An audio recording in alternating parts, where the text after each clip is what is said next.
مجھے سفر کا تقاضا ہے تو اس لیے آپ مطمئن رہیں کہ لمبی بات ہونے کا سوال ہی نہیں ہے. ویسے بھی میں مقرر نہیں ہوں، اس لیے مجھ سے پریشان نہیں ہوتے لوگ. مقرر جو ہوتے ہیں ان کے یہاں لمبا کام ہو جاتا ہے.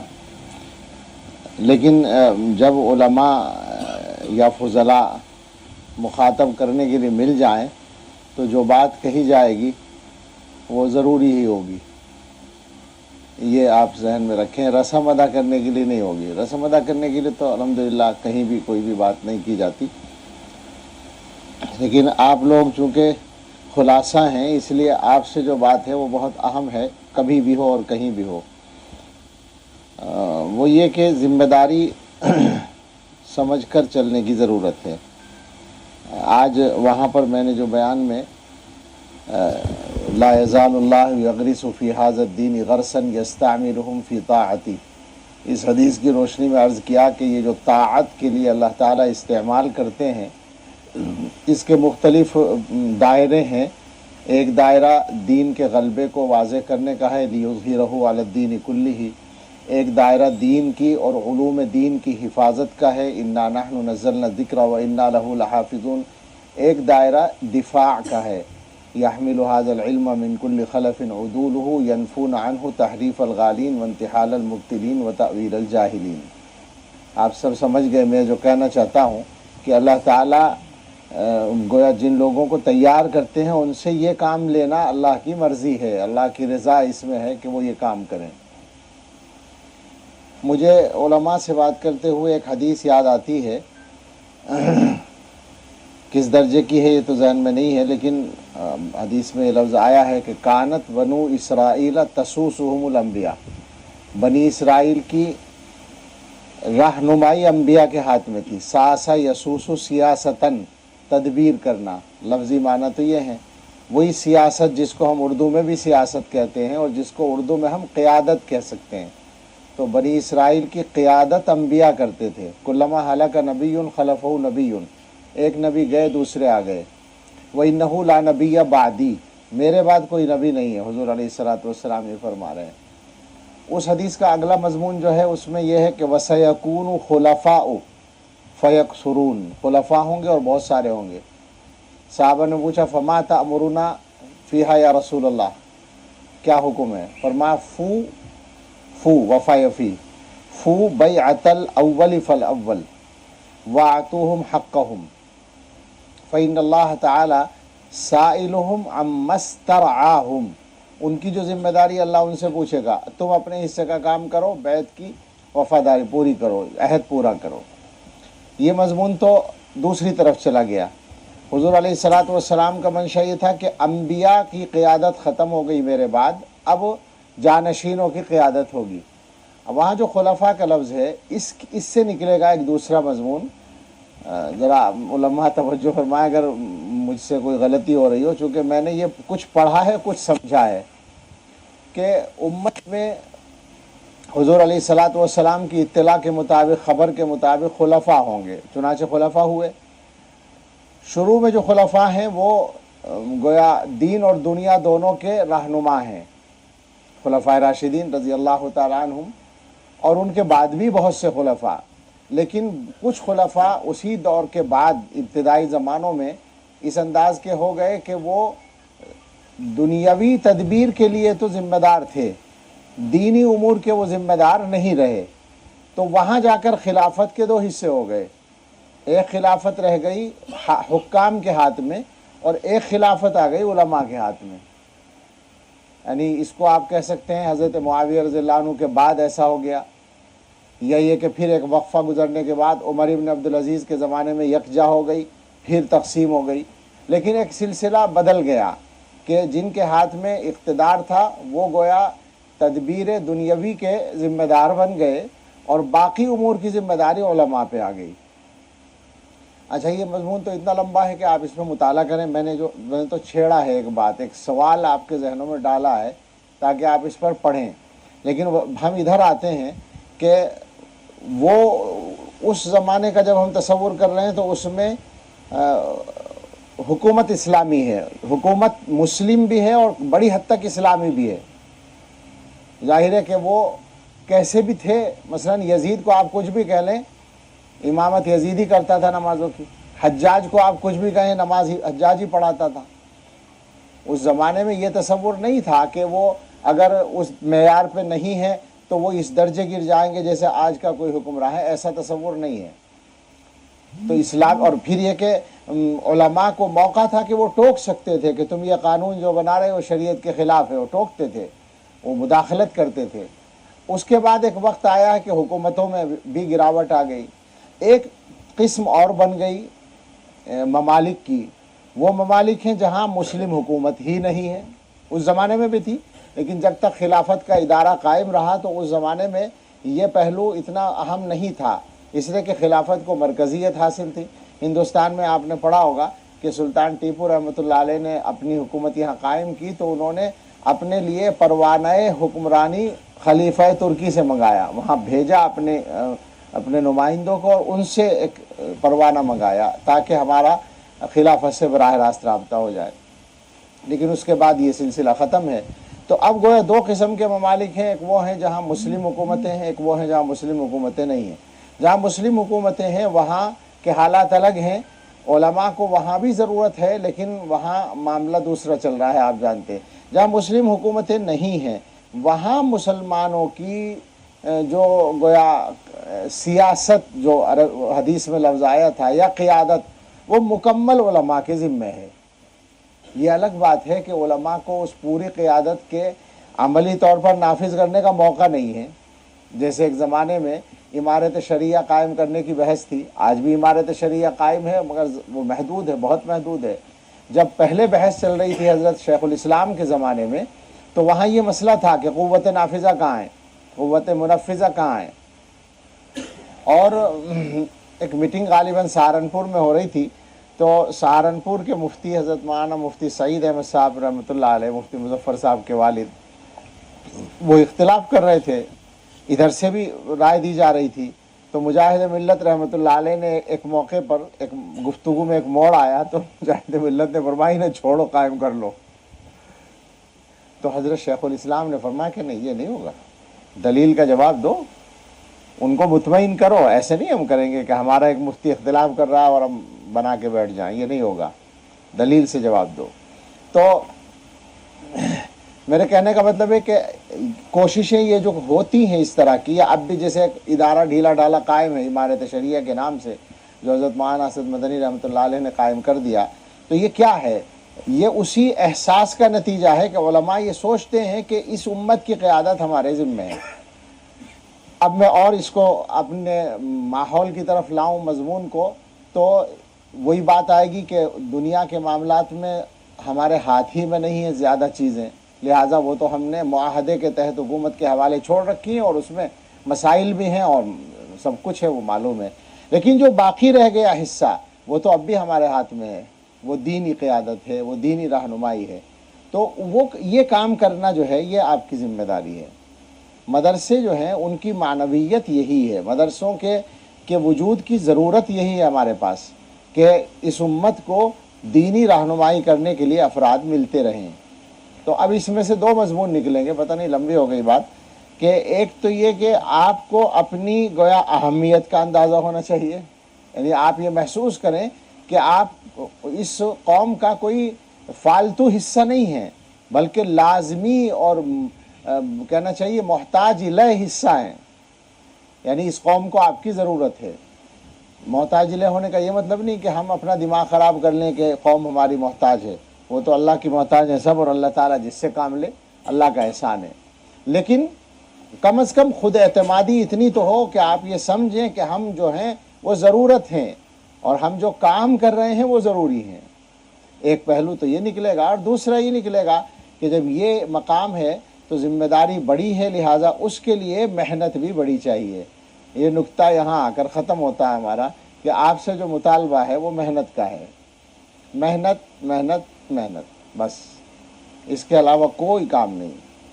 کیسے کرنا ہے اساتذہ سے پوچھئے، کیا کرنا ہے اساتذہ سے پوچھئے. ہمارا مطالبہ تو بس یہ ہے، وقت کو کام میں لگائیے. ابھی کل پرسوں گھر میں بچے بات کر رہے تھے تو غالباً